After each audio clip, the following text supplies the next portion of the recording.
Bueno, pues muy bien. Mencionábamos ahorita el ejemplo de cómo disparar un SCR. Una vez ya disparado el SCR,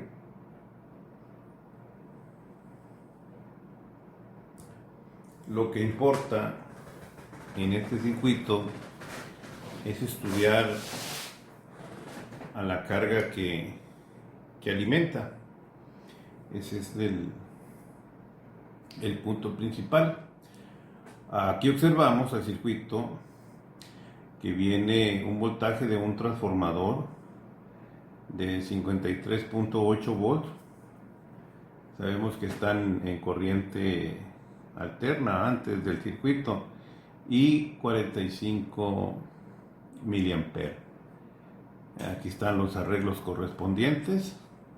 El circuito se dispara en este momento y me arroja un valor de voltaje en corriente directa de 22.62 y 45 miliamperes en la carga. Se supone que esto, bueno, simula un foco.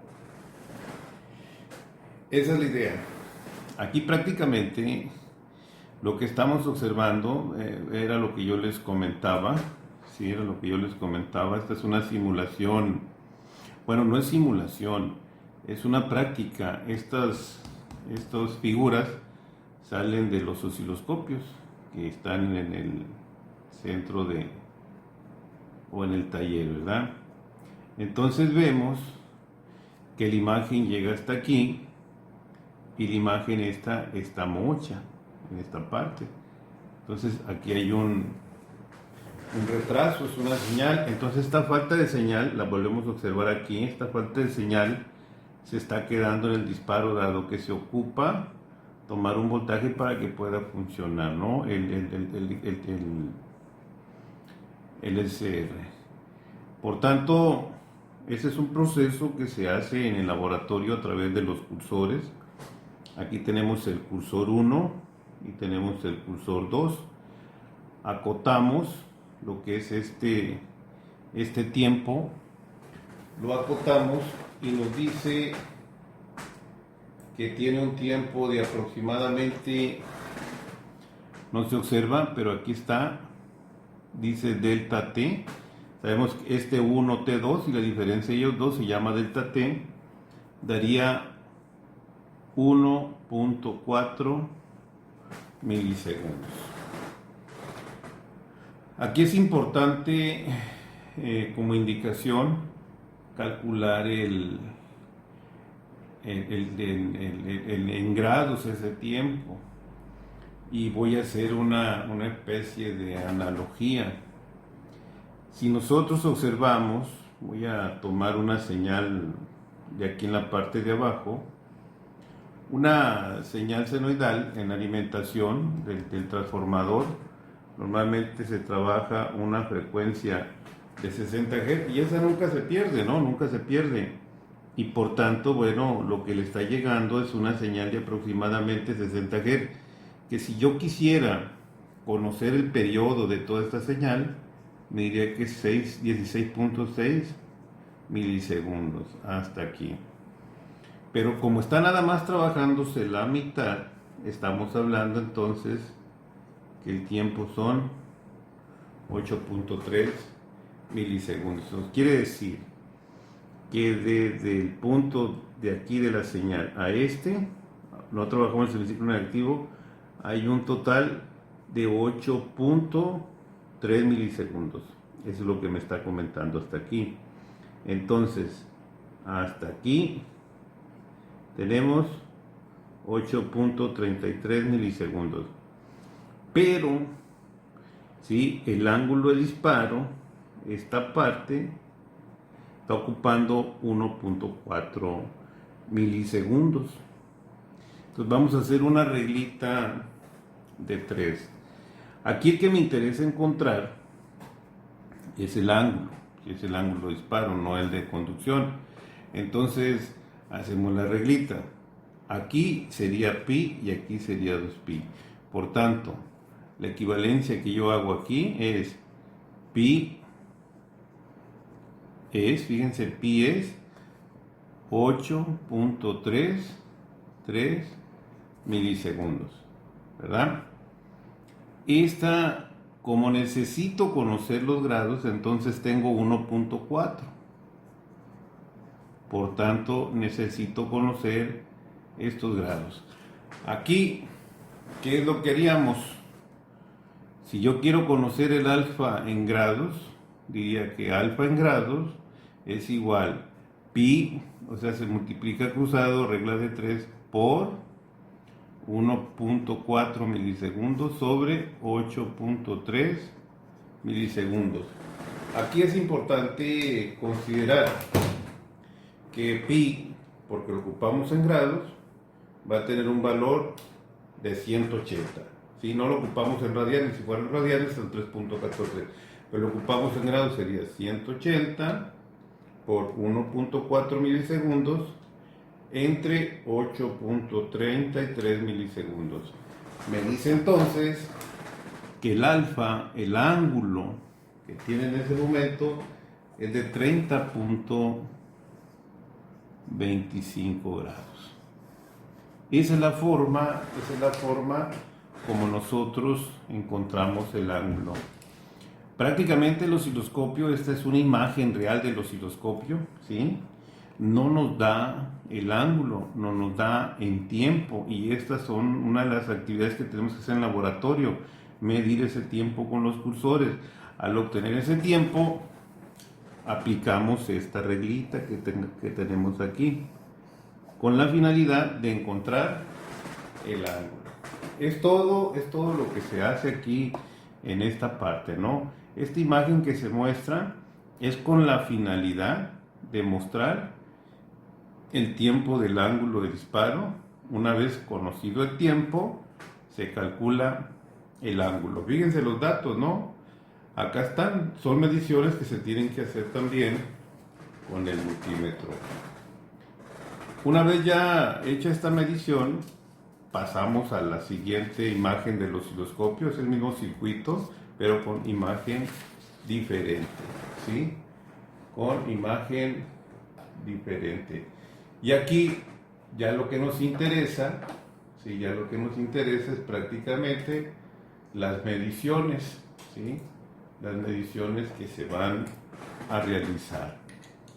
Una de ellas dice que aquí el BCD, lo voy a volver a reescribir, ¿sí? Que en el osciloscopio se conoce como B medio, es de 22.8 volt. Nos dice que el BRMS, que es este, no sé si alcance a apreciar, yo lo vuelvo a escribir, me dice que es de 37.7 volt. Aquí me dice que el voltaje de pico a pico es de 78 volt. Y aquí el B máximo es de 76 volt. Y me dice que tengo una especie de menos 2 volt como error en la parte de abajo. Es importante saber que cuando dice BPP, el osciloscopio, porque ese es el osciloscopio real, lo que hace, se coloca de aquí y aquí, y a esto le llama BPP. Desde luego, si hubiera otra señal en la parte de abajo, entonces el BPP fuera de extremo a extremo, pero el extremo aquí lo estamos viendo, no hay nada abajo. Ese es el valor. El B máximo, sí, este error es probablemente por el cursor que está por la parte de arriba, entonces lo resta. Entonces dice que ese B máximo, muy parecido también al BPP, dice que es de 76. Y este es de 78. Aquí lo recomendable, bueno, pues que tomemos el B máximo, ¿no? Porque miren, si BPP es 78 y B máximo 76, si le agregamos estos dos, da los de arriba, por lo tanto se considera que este es un poquito más real, ¿no? Ya eso se refiere. Entonces, B máximo o BPP, ¿sí? Yo diría aquí que cuando hablemos en este circuito de B máximo, es lo mismo que BPP y es lo mismo que BM, ¿sí? Pero yo recomiendo que tomen este valor, porque aparentemente aquí hay una diferencia en el osciloscopio. Ok, ya que tenemos todo esto, y recuerden que estas mediciones fueron los mismos que se estuvieron realizando en el otro circuito: medir corriente, medir voltaje, medir corriente y voltaje. Desde luego, después del SCR sería directa y antes sería en alterna, ¿no? Y eso es lo que le llamamos nosotros a esta, sigue llamándose IC, BC, ese se sigue llamando IS y BS. Los dos se ocupan. Recuerden que estos dos parámetros se ocupan para calcular la R y estos dos parámetros se ocupan para calcular el PI, que es igual a BS por IS, ¿no? Y este nos sirve para calcular el TUF más adelante. Bien. ¿Qué más puedo comentarles de este ejercicio? Que aquí están las ecuaciones para encontrar BCD y BRMS, ¿sí? Primer punto. Recuerden, tenemos que encontrar una eficiencia. ¿A partir de qué? De estos dos valores, ¿sí? De estos dos valores. Sería BCD cuadrada sobre BRMS. Sería esta eficiencia a partir de los valores medidos que nos da el osciloscopio. Y aquí están. Sería estos dos la eficiencia. Posteriormente, la eficiencia que tenemos que encontrar sería esta que tenemos aquí, ¿verdad? De este parámetro y de este parámetro, prácticamente, ¿no? De este parámetro. También utilizar la misma fórmula, pero acá serían los valores que mide el osciloscopio y aquí son los que calculamos. Y aquí viene el detalle. ¿Qué valores ocupo yo? Ocupo el BM y ocupo el alfa. Son los valores que yo estoy ocupando. Y creo que aquí, bueno, pues ya queda más o menos un poquito claro, porque esos valores ya los hemos resuelto. El BM, lo vemos aquí, ¿verdad? Ese BM sabemos que puede ser cualquiera de estos tres. Y yo recomiendo, bueno, pues que tomen el B máximo, ¿sí? El alfa, ¿dónde está el alfa? Fue el que calculamos en esta hoja anterior, que aquí se encontró. Y desde luego que para poder encontrar este alfa, recuerden que el osciloscopio les va a dar una medición en tiempo, que aquí está esta medición en tiempo, no sé si se observe, ¿no? Pero el ejercicio que les envíe, ahí lo van a observar. Y trabajar con esta reglita para encontrar el alfa. Entonces, son dos datos que se ocupan, sería BM y alfa, y se calcula lo que es el BCD. Desde luego, este valor que yo encuentre tiene que ser muy parecido al medido, ¿verdad? De igual forma, este valor que yo encuentre tiene que ser muy parecido al medido. Entonces, las eficiencias, tanto medidas como estas que estoy calculando, tienen que ser algo similares. Para encontrar el BRMS, aquí tengo los mismos parámetros, si nos damos cuenta, ¿sí? Pero hay un detallito. Aquí, lo que tenemos que hacer, ¿sí? Especialmente en estos dos términos, aquí el ángulo habíamos dicho que vale 30.25. Aquí se puede colocar, ¿sí? Aquí pudiera ser 30.25 al ángulo que calculamos. Pero aquí, este valor, fíjense bien, este valor que está aquí, yo lo voy a señalar, ¿sí? Va a tomar un valor de 3.14. Este valor que está aquí también va a tomar un valor de 3.14. Y este que está aquí también un valor de 3.14. No de 180. El alfa que debe de aquí no es 30.25, debe ser un ángulo, pero en radianes. ¿Y qué tenemos que hacer? Nos vamos a regresar a este ejercicio que tenemos aquí. Es el mismo ejercicio. Fíjense aquí. Aquí está el ángulo en grados. Entonces, es la misma fórmula, sería la misma fórmula, los mismos datos, los mismos, ¿sí? Pero ahora, lo único que cambia es que aquí valía 180 grados y aquí va a valer 3.14. Esa es la única diferencia. Entonces, cuando nosotros cambiamos el valor de pi en radianes o en grados, bueno, pues ya obtenemos directamente ese valor, ¿no? Y esto nos daría aproximadamente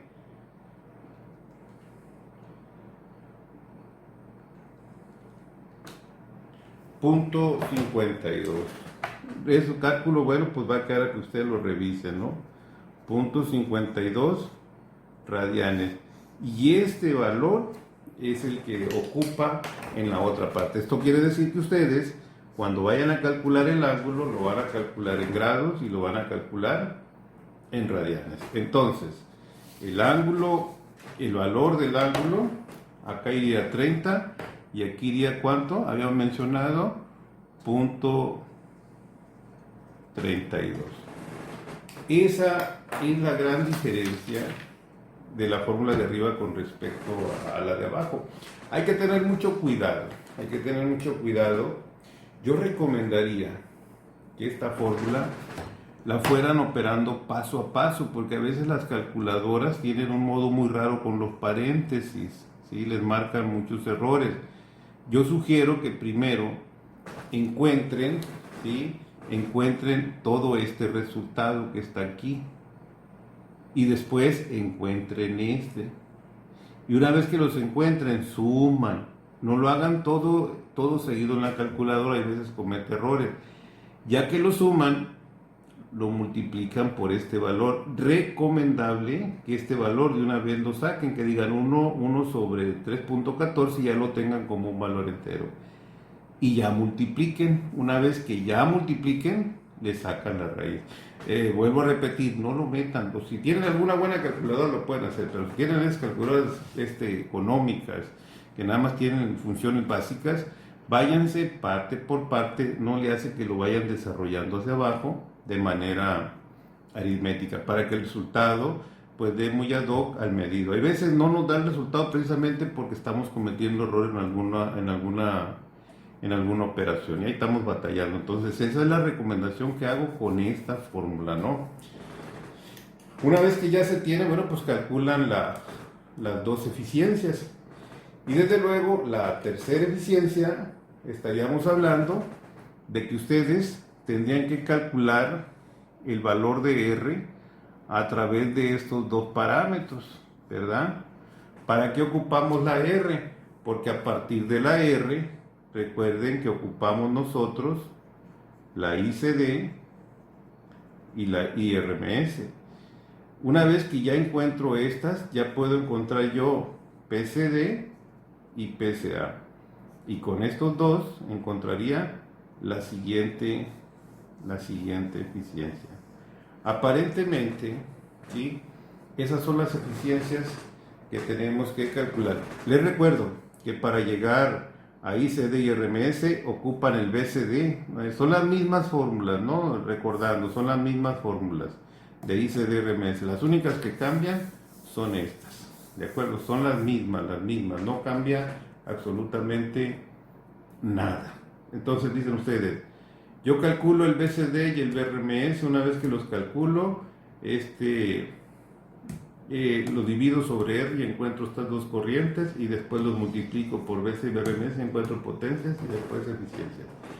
Ese sería, bueno, el ejercicio. Este ejercicio lo voy a enviar ya visible y todo para que ustedes lo tengan a la mano y encuentren el resultado. Va de nuevo, paso 1, determinar los ángulos. Estas son prácticas que se deben haber hecho en el laboratorio. Estas son las sugerencias. Paso 2, ¿sí? Paso 2, encontrar la primera eficiencia de los valores medidos, encontrar la segunda eficiencia a partir de los valores sustituidos y encontrar la tercera eficiencia a partir de PCD y PCA, ¿sí? Aquí dejo las fórmulas en el video, no las voy a hacer llegar en el ejemplo para que las tengan bien ubicadas, ¿no? Que son las únicas fórmulas que se ocupan. El resto, repito, el resto si quieren se las escribo aquí. Diríamos que ya tengo BCD y BRMS y ahora sería ICD y IRMS. Recordar que es BCD sobre R y este sería BRMS sobre R. Después el PCD sería BCD por ICD y el BCA BRMS por IRMS. Y al final la eficiencia sería PCD sobre PCA. Pues es lo mismo que tengo aquí y acá. Tienen que hacer todos esos cálculos para poder llegar a esta parte. Por último, lo vamos a poner aquí cerquita, ¿no? El famoso TUF, que sería PCD sobre potencia de entrada. Pero estaríamos hablando que son estos dos valores medidos que tengo aquí, colocarlos aquí, operamos y el PCD, bueno, pues el que tengo en esta parte, sustituimos y es el valor que aquí me da, ¿no? En conclusión, el análisis del circuito es muy común a lo que hemos venido haciendo con lo que son los puentes rectificadores. Es lo mismo, ¿no? Es muy común, entonces no hay gran diferencia, a excepción nada más de que se incorporaron ahora un nuevo término, una nueva medición que es el ángulo y estas fórmulas que se vuelven un poquito más largas, pero bueno, pues ahí están las recomendaciones para que ustedes analicen bien el ejercicio.